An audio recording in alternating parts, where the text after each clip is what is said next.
मुद्दा बहुत गंभीर है। स्वाभाविक रूप से पार्लियामेंट छोड़ करके अगर सांसद आज पार्टी ऑफिस में बैठे हैं और इस विषय को आपके सामने रख रहे हैं तो इसकी गंभीरता को आप समझ सकते हैं। यह मुद्दा किसी पार्टी का नहीं है, यह मुद्दा भारतीय जनता पार्टी का या किसी पॉलिटिकल दल का नहीं है।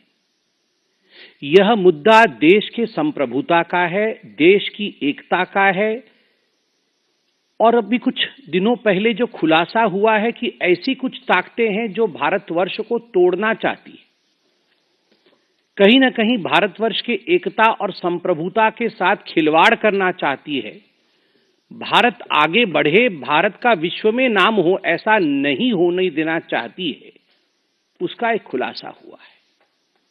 आप सबको पता है कि दिसंबर 2 तारीख को एक फ्रेंच न्यूज़पेपर है जिसका नाम है मीडिया पार्ट। मीडिया पार्ट ने कुछ खुलासा किया है और ये जो खुलासे मीडिया पार्ट द्वारा किया गया है यह बहुत ही गंभीर है।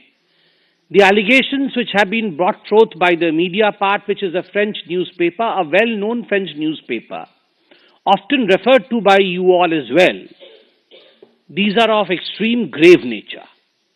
और आज के इस प्रेस कॉन्फ्रेंस में एक त्रिकोण बनता है। We are going to talk about this dangerous triangle which is trying to destabilize India. और ये जो त्रिकोण है इसमें एक तरफ अमेरिका में बैठे जॉर्ज सोरोस, उनकी फाउंडेशन है, कुछ अमेरिका की एजेंसीज भी हैं।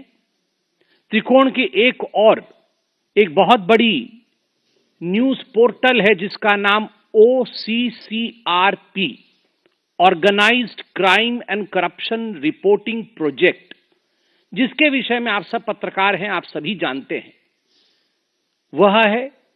और त्रिकोण के जो आखिरी कोने में जो सबसे महत्वपूर्ण कोना जो हिंदुस्तान से संबंध रखता है, उस कोने में राहुल गांधी है, traitor of the highest order. और आज जब मैं ये शब्द प्रयोग कर रहा हूं तो मुझे किसी प्रकार का भी भय नहीं है, क्योंकि मैं भारतीय हूं। मेरे लिए मेरे पार्टी ने सिखाया है राष्ट्र प्रथम, party next and self last. मुझे आज LOP, लीडर ऑफ अपोजिशन, को देशद्रोही कहने में किसी प्रकार की कोई संकोच मुझे महसूस नहीं हो रहा है। और अभी मैं पूरा ताना बाना आपके सामने बड़े ही सिंपल शब्दों में रखूंगा ताकि देशवासी इसे समझ सके। अब ये OCCRP क्या है?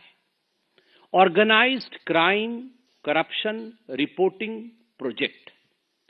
यह एक विश्व की संस्थान है जो 2007 में शुरू की गई और आज लगभग 50 बड़ी बड़ी मीडिया पार्टनर्स हैं इनकी 6 कॉन्टिनेंट्स में।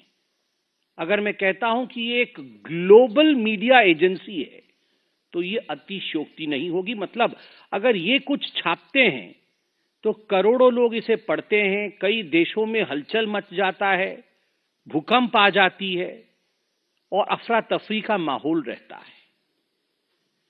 इतनी बड़ी एजेंसी जब काम करती है तो उसके लिए बहुत सारे पैसों की आवश्यकता होती है, वरना इतने लोग एम्प्लॉइज हैं, इतना इन्वेस्टिगेटिव जर्नलिज्म ये किया जाएगा तो स्वाभाविक है इसके लिए बहुत सारा रिसोर्सेज की आवश्यकता है, धन की आवश्यकता है। तो एक आयाम जो मीडिया पार्ट ने खुलासा किया है वो आयाम है कि OCCRP जो फंडिंग है उसका फंडिंग का एक बड़ा हिस्सा आप देख सकते हैं, ये सब उनको फंड करने वाले लोग हैं। उसका एक बड़ा हिस्सा आप देख सकते हैं ओपन सोसाइटी फाउंडेशन, यहां पर लिखा हुआ है ओपन सोसाइटी फाउंडेशन, यह एक बड़ा हिस्सा है। बाकी यूएस की बहुत सारी ऐसी संस्थाएं हैं, कुछ गवर्नमेंट एजेंसीज भी हैं जो OCCRP को फंडिंग करती है। अब ये जो ओपन सोसाइटी फाउंडेशन है ये किसका है? आपने कई बार इसका नाम सुना है, जॉर्ज सोरोस। ये जॉर्ज सोरोस का है, अर्थात जॉर्ज सोरोस OCCRP का एक बहुत बड़ा फंडर है उसको बहुत पैसा देता है। और मीडिया पार्ट जो फ्रांस का न्यूज़पेपर है वो कहती है कि हम तो सोचते थे कि ओसीसीआरपी एक इंडिपेंडेंट एजेंसी है, जैसे कि मीडिया एजेंसी को होना चाहिए, मगर अगर 70% पैसा उसका किसी एक सोर्स से आता है तो स्वाभाविक है वो तटस्थ नहीं रह सकता है। वो तटस्थ नहीं रह सकता है, न्यूट्रल नहीं रह सकता है। जो पैसा देता है उसके इंटरेस्ट में, उसके हक में वो बात करेगा। तो ओसीसीआरपी किसके हक में बात करता है? जॉर्ज सोरोस और डीप स्टेट। अमेरिका में जो डीप स्टेट है, जो कुछ ऐसी एजेंसीज अमेरिका के अंदर छुपी हुई हैं जो कहीं ना कहीं अन्य राज्यों में, अन्य जगहों पे इंस्टेबिलिटी चाहती हैं, उनके द्वारा फंड लेने के कारण उनके इंटरेस्ट के लिए काम करती है ये ओसीसीआरपी। अब हम आते हैं इसके सबसे महत्वपूर्ण कोण की तरफ, राहुल गांधी। आज मैं राहुल गांधी का कोई मजाक नहीं बनाऊंगा, क्योंकि यह मजाक का विषय नहीं है। This is serious business.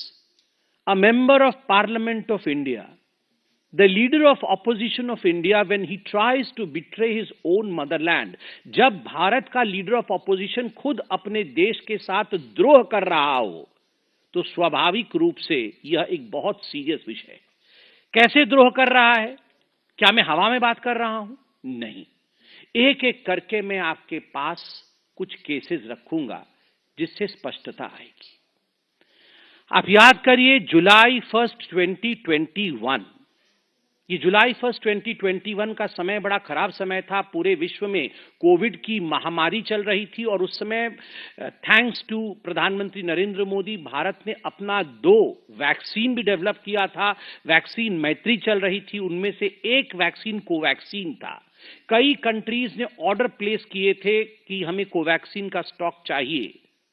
और ठीक उसी समय जुलाई 1 2021 में ये ओसीसीआरपी, इस मीडिया हाउस ने एक आर्टिकल पब्लिश किया कि ब्राजील ने $324 मिलियन वर्थ कोवैक्सीन जो उन्होंने ऑर्डर किया था कैंसिल कर दिया।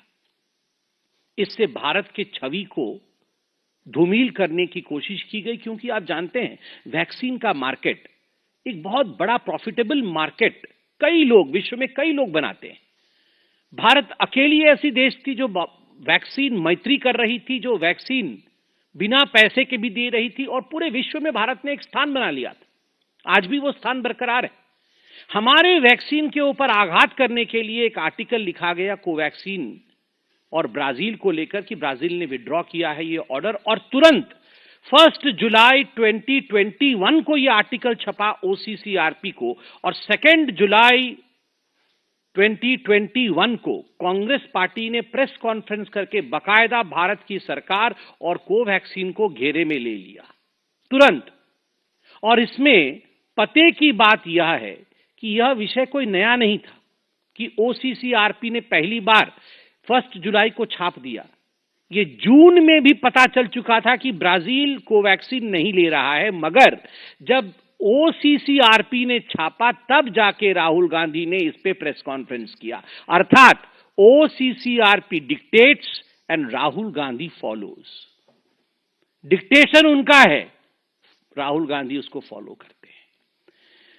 दूसरी बात आप याद करिए, ये ओसीसीआरपी ने लगातार भारत के जो टॉप इंडस्ट्रियलिस्ट हाउस हैं, उद्योगपति, जो बड़े उद्योगपति हैं, उनके ऊपर, जिसको अंग्रेजी में कहा जाता है हिट जॉब, बार बार उनके ऊपर आघात करना, कुछ ऐसे रिपोर्ट प्रस्तुत करना मानो ये बहुत फर्जीवाड़ा चल रहा है।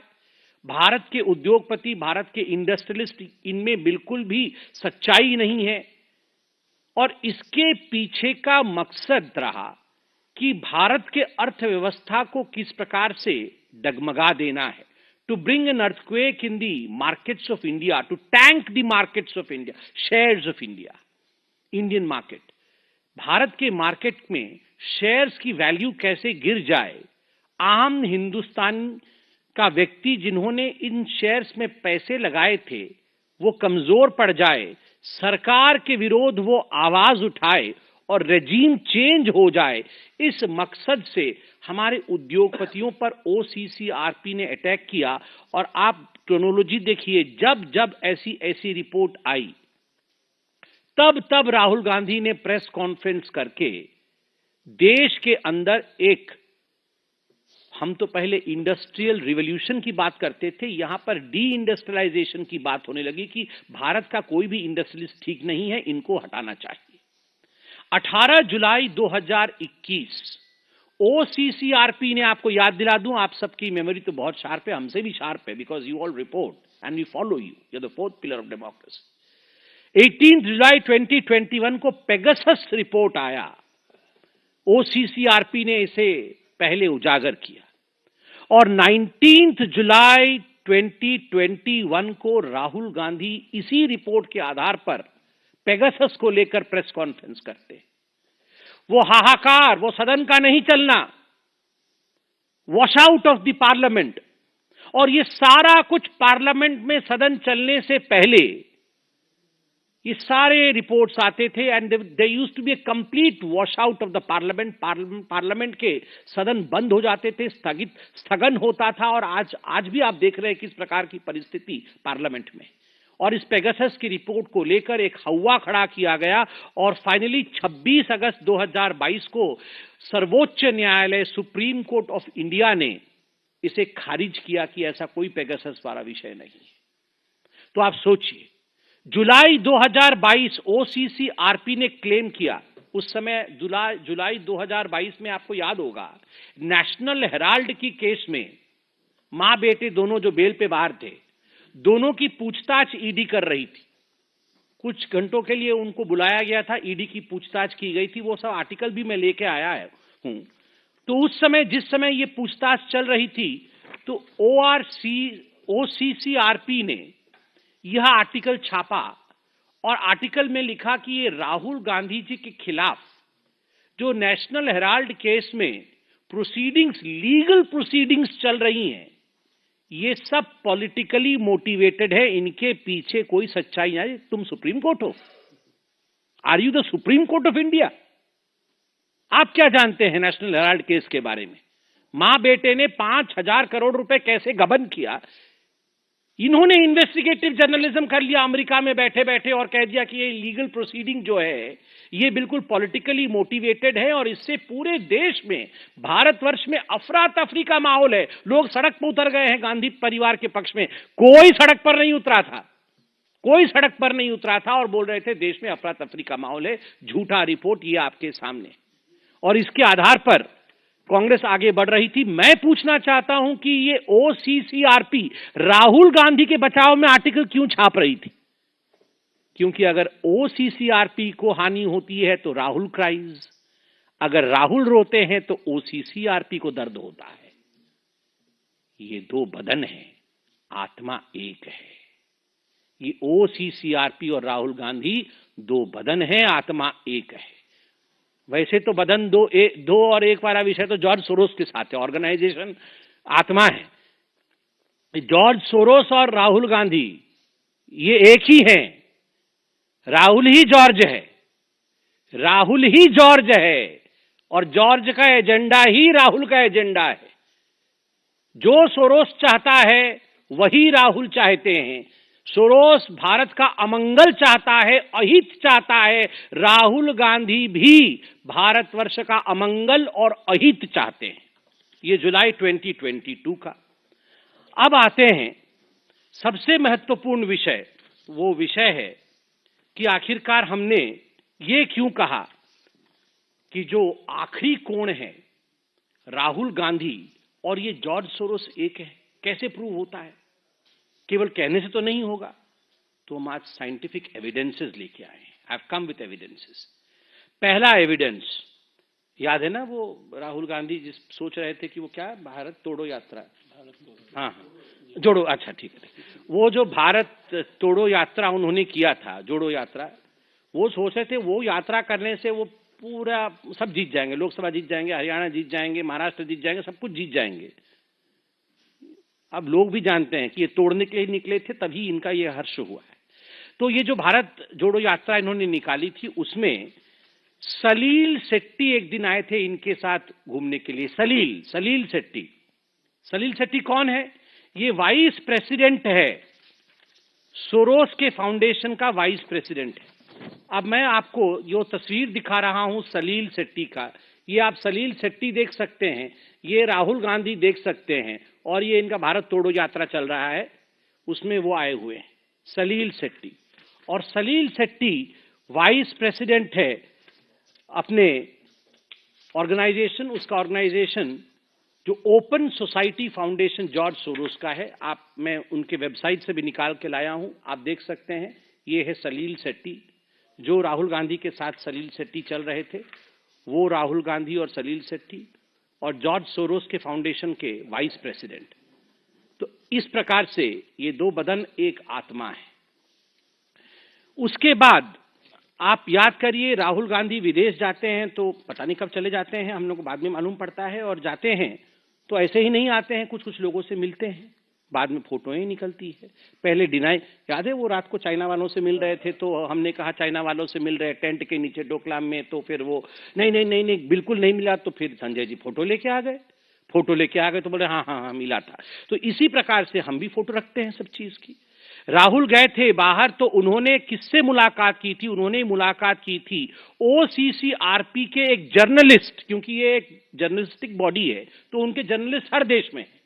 तो अमेरिका में एक जर्नलिस्ट है, बांग्लादेशी जर्नलिस्ट, जिसका नाम है मुशफिकुल फजल अंसारे।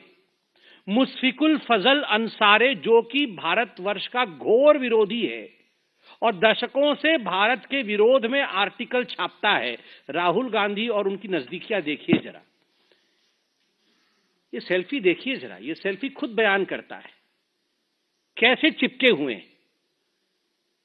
जहां देश का अहित, वहीं राहुल चिपक जाते हैं। ये जो अंसारी है, ये बांग्लादेश का रिपोर्टर है, आप देख सकते हैं कैसे गौर से वो राहुल जी की बातों को सुन रहा है। कुछ देश के खिलाफ ही राहुल जी बोल रहे होंगे, तभी जाकर ये इतने गौर से सुन रहा है। और उसके बाद सेल्फी देखिए, all the anti Indians, all those who hate India love Rahul. क्यों? जो भारतवर्ष से करे नफरत, वो करे राहुल से प्यार। ऐसा क्यों है? ऐसा क्यों है भैया? थर्ड केस है आनंद मगनाले का। आपको याद होगा दिल्ली में एक राइट्स हुआ था। तो ये आनंद मगनाले कांग्रेस का एक व्यक्ति है, जो कांग्रेस के लिए भी उसने फंड रेजिंग की थी, अपनी एनजीओ भी चलाता है। तो इस आनंद मगनाले ने चीन से पैसे लाकर, चाइनीज मनी, इसने दिल्ली राइट केस के लिए हैंडओवर किया था। किसको? शरजील इमाम को। द इनफेमस शरजील इमाम को इस आनंद मंगले ने पैसा दिया था। और इस आनंद मंगले का क्या कनेक्शन है राहुल गांधी से? कांग्रेस ही है, और यह भी OCCRP का जर्नलिस्ट है। यह भी OCCRP का जर्नलिस्ट है। चाइनीज पैसा लाकर यहां राइट करवा रहा है, राहुल गांधी का खास आदमी है। तो all this is not just मियर coincidence. और ये तो फेमस फोटो है इल्हान उमर के साथ, मैं तो बहुत बार बोल चुका हूं, इसलिए दोबारा और बोलने की आवश्यकता नहीं है। अब तो अमेरिका भी इनके ऊपर अटैक कर रही है, इल्हान उमर के ऊपर। तो इनके साथ राहुल गांधी का जो सांठगांठ है, और आज जो डॉक्यूमेंट्स आपको दिखाए गए हैं, इससे एक बात बड़ा स्पष्ट होता है कि Rahul does not want India to move ahead. Bharatvarsha आगे बढ़े, ये राहुल गांधी नहीं चाहते। भारत का संसद चले, ये राहुल नहीं चाहते। संसद से पहले कोई ना कोई अंतर्राष्ट्रीय पटल पर फर्जी तरीके से कुछ ऐसे विषय लाना जिनको लेकर भारत के सदन चल न सके, हानि हो हिंदुस्तान का, यह प्रयास करना। भारत में उद्योगपति न पनपे, ये राहुल का प्रयास है। भारत में जो शेयर्स, छोटे छोटे शेयर में निवेश करते हैं मार्केट में, वो हिंदुस्तानी पीछे रहें, यह राहुल का प्रयास है। और अंत में इतना ही कहना चाहूंगा, शायद आपको अजीब लगेगा मगर मैं सच कह रहा हूं, ये गांधी परिवार एक ऐसी परिवार है जो अगर अपने कुर्सी के लिए देश को भी बेचना पड़े और देश का भी बलिदान देना पड़े तो इससे वे गुरेज नहीं करेगी, देश को भी बेच सकती है। राहुल अपने फायदे के लिए मां भारती जैसे विराट अस्तित्व रखने वाले देश को भी बेच सकते हैं।